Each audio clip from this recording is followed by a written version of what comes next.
आप देख रहे हैं इंडिया टाउन न्यूज, भारत की बात।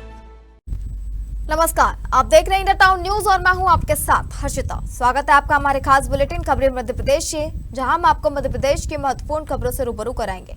चलिए बुलेटिन की शुरुआत करते हैं।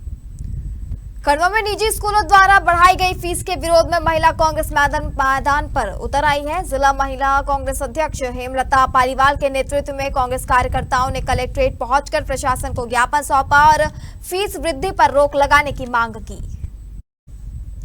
ज्ञापन में आरोप लगाया गया है कि जिले के कई निजी विद्यालयों ने नए शैक्षणिक सत्र में मनमाने ढंग से फीस बढ़ा दी है, जिससे माध्यम और गरीब वर्ग के अभिभावकों पर अतिरिक्त आर्थिक बोझ पड़ रहा है। कांग्रेस नेताओं ने फीस वृद्धि की निष्पक्ष जांच कराने, नियमों का पालन सुनिश्चित कराने तथा अभिभावकों को राहत दिलाने की मांग की है। महिला कांग्रेस ने चेतावनी दी है कि यदि निजी स्कूलों की मनमानी पर रोक नहीं लगी तो आंदोलन को और तेज किया जाएगा। फिलहाल प्रशासन ने ज्ञापन लेकर मामले की जाँच का आश्वासन दिया है। 15 तारीख से विद्यालय खुल गए हैं, परंतु मानसून लेट होने के कारण बहुत तेज गर्मी हो रही है खंडवा में। ऐसी स्थिति में छोटे छोटे बच्चे जो विद्यालय जा रहे हैं, कहीं ना कहीं उनका स्वास्थ्य प्रभावित हो रहा है। तो आज हमने यहाँ पर मांग की है कि 1 जुलाई से विद्यालय प्रारंभ किए जाएं। साथ ही दूसरी मांग हमने ये की है कि फीस में लगातार बढ़ोतरी हो रही है, जो गरीब और मध्यम वर्गीय परिवारों के लिए बहुत मुश्किल हो रही है, क्योंकि एक तो किताबें और उसके साथ फीस, ड्रेस, सभी का एकदम लोड परिवार के ऊपर पड़ता है। तो फीस को कम किया जाए। साथ ही जो एनसीईआरटी की जो बुकें हैं, बहुत सी जगह पर प्राइवेट विद्यालय अभी भी चला रहे हैं, तो उसकी भी मांग की गई है कि सभी जगह एक जैसा शैक्षणिक तरीका हो। उज्जैन में शुक्रवार को मुख्यमंत्री डॉक्टर मोहन यादव, केंद्रीय मंत्री मनोहर लाल खट्टर, नगरीय प्रशासन मंत्री कैलाश विजयवर्गीय एवं राज्य मंत्री प्रतिभा बागरी भगवान महाकाल की शयन आरती में शामिल हुए। सभी ने पूजन अर्चन कर भगवान महाकाल का आशीर्वाद लिया। इससे पहले उन्होंने महाकाल लोक में आयोजित लाइट एंड साउंड शो का अवलोकन किया। डॉक्टर यादव, खट्टर, विजयवर्गीय और बागरी शुक्रवार शाम महाकालेश्वर मंदिर पहुंचे, जहां उन्होंने भगवान महाकाल के दर्शन कर पूजन अर्चन किया। सभी अतिथि शयन आरती में शामिल हुए और बाबा महाकाल का आशीर्वाद प्राप्त किया। अतिथियों ने श्री महाकाल लोक में लाइट एंड साउंड शो की प्रस्तुति में उज्जैन की धार्मिक, सांस्कृतिक और ऐतिहासिक विरासत को करीब से देखा। मंदिर प्रबंध समिति की ओर से अध्यक्ष एवं कलेक्टर रोशन कुमार सिंह ने सभी अतिथियों का सम्मान किया।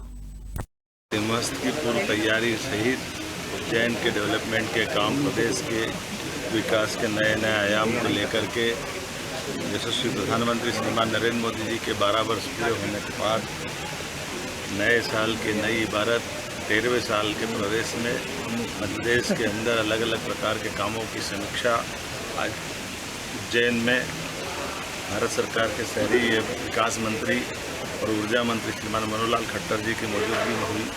मुझे इस बात का संतोष है, इस अवसर पर सीमांत के विविध प्रकार के कार्यों के साथ उन्होंने बहुत बहुमूल्य सुझाव भी दिए और आश्वस्त किया कि सीमांत की तैयारी को लेकर के माननीय प्रधानमंत्री के नेतृत्व में केंद्र सरकार सब प्रकार की चिंता करेगी और सब प्रकार के संयोजन कराते हुए धार्मिक पर्यटन का स्थायी केंद्र उज्जैन बने और प्रदेश भर के सारे काम ऐसी गति से चले।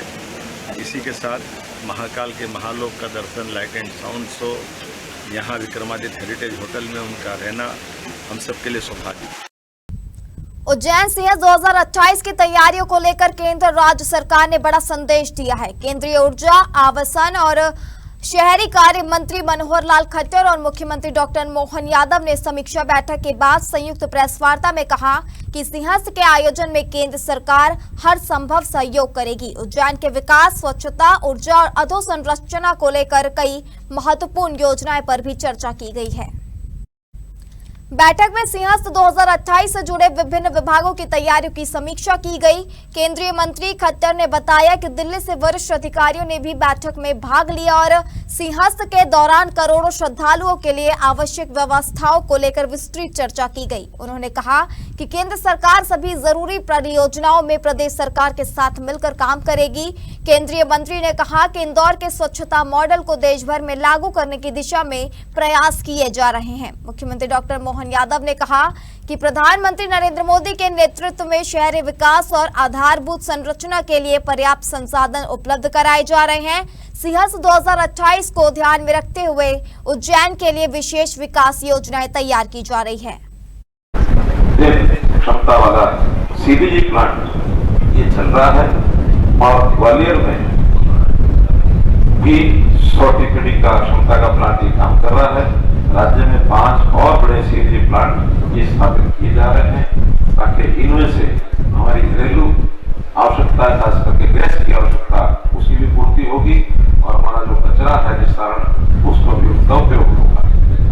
जहाँ तक प्रोसेस्ड वाटर यानी जिस पानी के लिए हम एसटीपी लगा करके पानी को यानी उसका उपयोगिता यूज्ड वाटर के लिए करते हैं, इसमें 353 परियोजनाएं की जारी हैं।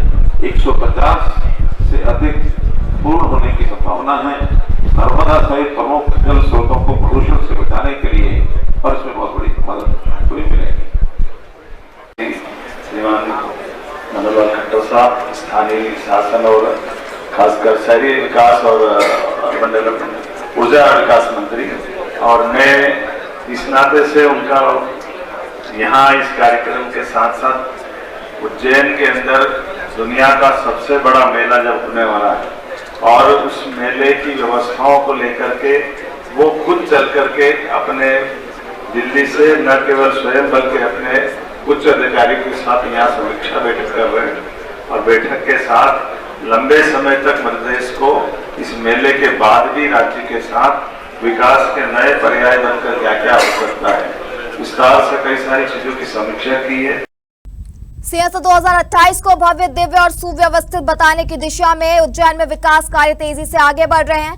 मुख्यमंत्री डॉक्टर मोहन यादव और केंद्रीय मंत्री मनोहर लाल खट्टर ने त्रिवेणी घाट पहुंचकर शिप्रा नदी के तट पर बन रहे नए घाटों का निरीक्षण किया। करीब 778 करोड़ रुपए की लागत से तैयार हो रहे घाट सिंहस्थ की तैयारियों का एक महत्वपूर्ण हिस्सा है।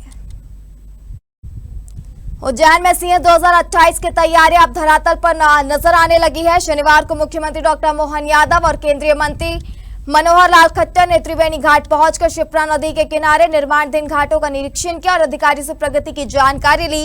अधिकारियों ने बताया कि सिंहस्थ के दौरान आने वाले करोड़ों श्रद्धालुओं की सुविधा को ध्यान में रखते हुए लगभग 778 करोड़ रुपए की लागत से 29.15 किलोमीटर लंबे नए घाट विकसित किए जा रहे हैं। श्रद्धालुओं की आवाजाही को सुगम बनाने के लिए 150 से अधिक प्रवेश और निकास द्वार भी तैयार किए जा रहे हैं। अब तक 18.20 किलोमीटर रिटेनिंग वॉल का निर्माण हो चुका है, जबकि लगभग 7 किलोमीटर घाट निर्माण कार्य पूरा हो रहा है। शेष हिस्सों में निर्माण कार्य युद्ध स्तर पर जारी है। विदिशा शहर इन दिनों चोरी और लूट की घटनाओं का अड्डा बन चुका है। पिछले 15 दिनों में विदिशा में चोरी और लूट की कई वारदातें हो चुकी हैं। हाल ही में विदिशा के राजीव नगर निवासी एक महिला के साथ चेन स्नेचिंग की घटना हुई थी और आज सुबह फिर से घर के मंदिर के पास जा रहे पुजारी के साथ लूट की वारदात हो गई।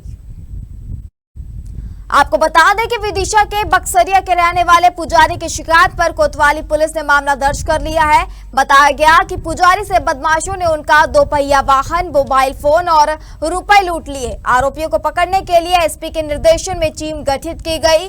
लगभग 150 सीसीटीवी फुटेज खंगाले गए। फुटेज में 3 संदिग्ध युवक नजर आए, जिसमें से 2 को पकड़ लिया गया है। उनसे लगातार पूछताछ की जा रही है। एक व्यक्ति अभी भी फरार है। साथ ही चेन स्नेचिंग करने वाले आरोपियों की पहचान बताने वाले को विदिशा पुलिस द्वारा 20,000 रुपए का इनाम देने की घोषणा भी की गई है। ये फरियादी जगदीश शर्मा पिता हरिनारायण शर्मा निवासी राजेंद्र नगर बक्सरिया के निवासी, ये पंडिताई का कार्य करते हैं और ये पूजन का कार्य करने ही सुबह 4:30-5 के लगभग यहाँ से अपने नगर पालिका के पास से ही जा रहे थे। तो इनके साथ 3 अज्ञात व्यक्तियों द्वारा इनके साथ छीना झपटी की गई। इनका मोबाइल छीना गया और इनकी गाड़ी छीनी गई और इनके कुछ पैसे थे वो भी छीने गए, जिस पर इनके थाने पे आने पे तुरंत इनके साथ पुलिस फोर्स रवाना किया गया।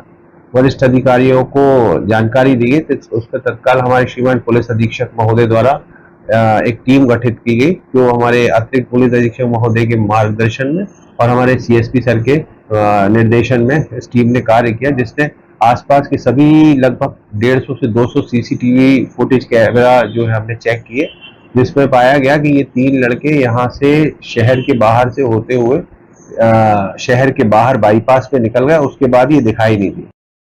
अब वक्त हो चुका है छोटे से ब्रेक का। आप बने रहिए इंडिया टाउन न्यूज के साथ। क्या आप बाल झड़ने से परेशान हैं? अब अपनाइए प्रकृति की शक्ति, पाइए घने चमकदार बाल और खूबसूरत दमकती त्वचा। प्रकृति का वरदान Rukhsana shine herbal beauty combo kit, प्राकृतिक जड़ी बूटियों से तैयार। अब पाइए खूबसूरत चमकते बाल और त्वचा। हर्बल गुणों से भरपूर ये कॉम्बो आपके बालों और त्वचा की देखभाल में मदद करता है। अब उपलब्ध Amazon, फ्लिपकार्ट और नीचे दिए गए लिंक पर अभी ऑर्डर करें और हर्बल केयर का अनुभव लें। बड़वानी के कलेक्टर निवास के पास शुक्रवार शाम एक बिना नंबर प्लेट वाले डंपर के चालक ने जमकर तांडव मचाया। एक कार को टक्कर मारने के बाद नशे में धुत चालक ने लोगों से अभद्रता करते हुए डंपर से कुचलने की धमकी दी। मामले में बड़वानी पुलिस ने FIR दर्ज कर जांच शुरू कर दी है। सेंधवा निवासी भगत सिंह रावत ने पुलिस में शिकायत दर्ज कराई है कि वे कार से जयपुरिया स्कूल की ओर जा रहे थे। इसी दौरान कलेक्टर निवास के पीछे से आए एक बिना नंबर प्लेट वाले डंपर ने उनकी कार को टक्कर मार दी। मौके पर मौजूद जल संसाधन विभाग के कर्मचारियों ने चालक से बात की तो वह कथित रूप से शराब के नशे में अभद्र व्यवहार करने लगा। अधिकारी नेहा शर्मा के समझाने पर डंपर चालक ने धमकी दी कि सामने से हट जाओ, नहीं तो सबको उड़ाते हुए निकल जाऊंगा। यह भी आरोप है कि डंपर मालिक सतीश गुर्जर मौके पर पहुंचा और उन्होंने अपने चालक को फरार करा दिया। बड़वानी थाना पुलिस ने प्रकरण दर्ज कर जांच शुरू कर दी है।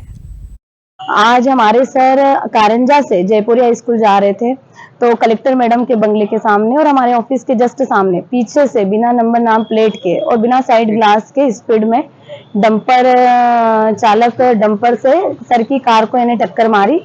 और ये सारी घटना को देखते हुए सर ने हमें कॉल किया तो हम लोग ऑफिस के कुछ मेंबर्स बाहर आए और चालक यानी ड्राइवर को समझाने लगे। तो एक तो उसके मुंह से बहुत बदबू आ रही थी, उसने ड्रिंक किया हुआ था और उसको इतना समझाने के बावजूद वो मुझसे कहता है कि हट जाओ, नहीं तो सबको उड़ाते हुए आगे निकल जाऊंगा। आज कलेक्टर मैडम के बंगले के सामने आम जनता को व्यक्ति इस तरीके से धमकी दे रहा है तो कहाँ यानी हम जाके यानी वो करें। हमने अभी तो फिलहाल थाने में यानी FIR दर्ज कर दी है। अब आगे की कार्रवाई के लिए हम थाना प्रभारी से कहेंगे। खंडवा रोड इंदौर स्थित न्यू बर्ग कॉलोनी इलाके में देर रात एक दिल दहला देने वाला हादसा सामने आया है, जहां मेडिकल प्रवेश परीक्षा नीट की तैयारी कर रही एक छात्रा की रहस्यमय परिस्थितियों में चौथी मंजिल से गिरने के कारण मौत हो गई। पुलिस ने मामले की जांच शुरू कर दी है। पुलिस के अनुसार 21 वर्षीय मृतका अवंतिका मौर्य न्यू बर्ग कॉलोनी स्थित एक बिल्डिंग की पहली मंजिल पर किराए के फ्लैट में अपनी बड़ी बहन के साथ रह रही थी। घटना वाली रात उसके पिता बंशीलाल मौर्य भी फ्लैट में मौजूद थे। बीती रात अवंतिका मोबाइल पर बात करते करते सीढ़ियों से चौथी मंजिल पर चली गई, जहां से कुछ ही देर बाद वह अचानक नीचे कंक्रीट की फर्श पर आ गिरी। मृतिका के पिता डॉक्टर बंशीलाल मौर्य और बिल्डिंग में रहने वाले लोग मौके पर पहुंचे।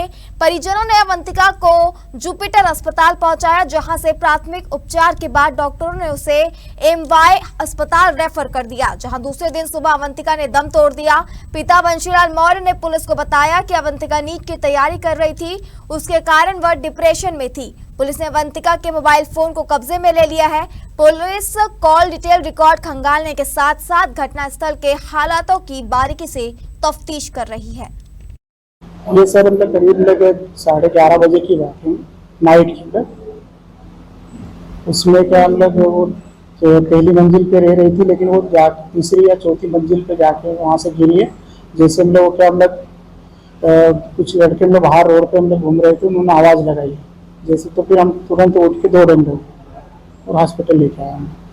उसका जहाँ तक भी वो लग रहा है कि वो नीट की प्रिपरेशन कर रही थी, उसको करीब 3 साल हो गए थे ना, तो उनमें डिप्रेशन का भी हो सकता है, क्योंकि अभी ऐसे भी लोग नीट की एग्जाम लोग वो पहले दी थी, वो कैंसिल होकर अभी 2 दिन बाद फिर होने वाली थी। नीट की एग्जाम कैंसिल हो गई थी, इसलिए हो सकता है। अभी प्राइम ऑफिस में हमें जानकारी मिली है कि कल एक बच्ची बिल्डिंग पे से गिरी है।